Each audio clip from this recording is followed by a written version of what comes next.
السلام عليكم ورحمة الله وبركاته. 5 أحلام تبشر بالفرح والسعادة. الناس اللي عايزة تفرح، الناس اللي هي بتدور على السعادة والفرح، الناس اللي هي بتبحث عن أحلام مبشرة، الناس اللي هي عاوزة تطلع من الكرب الذي تعيش فيه والأزمات والمشاكل. ففي 5 أحلام إن رأيتم حلما واحدا منهم بشرتم بحاجتين: السعادة والفرح، بشرتم بالمناسبات السعيدة، بشرتم بكافة الأشياء التي تتمنوها. تدل هذه الأحلام على أن الفترة القادمة فترة حياة سعيدة وجميلة للرائي والرائية. تدل هذه ال5 أحلام على أن الرائي والرائية سوف يمرون بحياة فرحة سعيدة قادمة لهم في الطريق، وإذا كانوا يمرون بمشاكل في حياتهم فخلاص انتهت. فهذه ال5 أحلام تبشر الرائي والرائية بالسعادة والفرح القادم في الطريق بمشيئة الله سبحانه وتعالى. في البداية نشارك في الصلاة على رسول الله.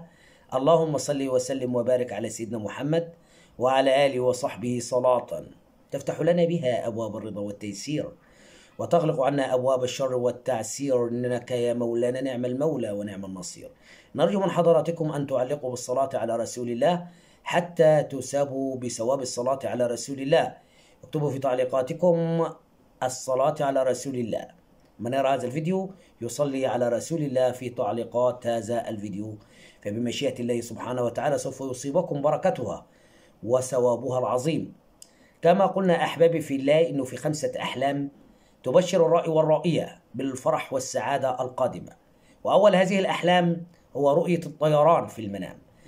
ترى نفسك كرجل أو امرأة أنك تطير في الهواء، سواء كان لك أجنحة أو غير أجنحة. ما أعظم وأجمل هذه الرؤية، تدل على انتقالك السريع إلى حياة جديدة مليئة بالسعادة والأفراح، تدل على انتقالك إلى حياة مليئة بالأشياء الجميلة التي تتمناها، تدل إلى تحقيق أمنياتك القادمة التي تتمناها، أمنياتك الغالية والأمنيات الصعبة والأمنيات المستحيلة والأمنيات التي يتمناها الجميع. فرؤية الطيران في المنام من الرؤى المهمة جدا المبشرة للرائي والرائية بالفترة القادمة السعيدة وبالأيام السعيدة والمناسبات السعيدة بمشيئة الله سبحانه وتعالى. ندعو الله سبحانه وتعالى أن يريكم أول هذه ال5 أحلام، وهو الحلم الأول رؤية الطيران في المنام. الحلم الثاني هو رؤية التخلص من الملابس القديمة. دائما الملابس القديمة في المنام يعتبر رمز من الرموز التي تحمل حياتك القديمة.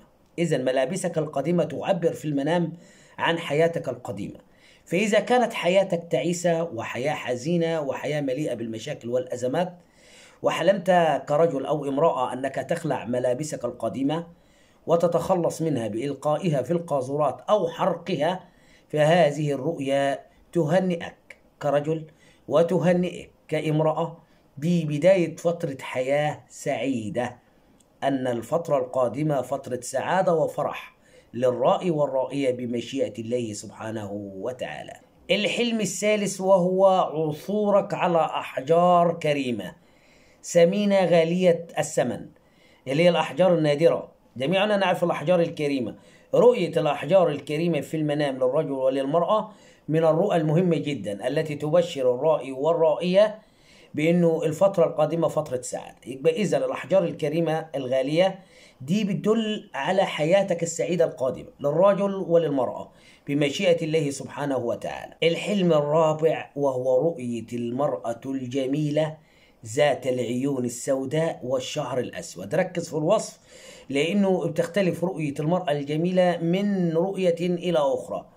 فرؤية المرأة الجميلة، ركز معي، ذات العيون الواسعة السوداء والشعر الأسود الطويل والبشرة البيضاء المحمرة، وأعجبت بهذه المرأة وابتسمت لك وصافحتك أو حضنتك ولو قبلتك فهنيئا لك.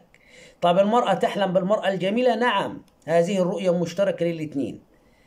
يعني ممكن الرجل يحلم بالمرأة الجميلة، والمرأة أيضا تحلم بامرأة جميلة تحضنها أو تقبلها، فهذه الرؤية تدل على الدنيا السعيدة لكم. إذن المرأة الجميلة إنما تعبر وتدل على الدنيا، القادمة للرائي وللرائية.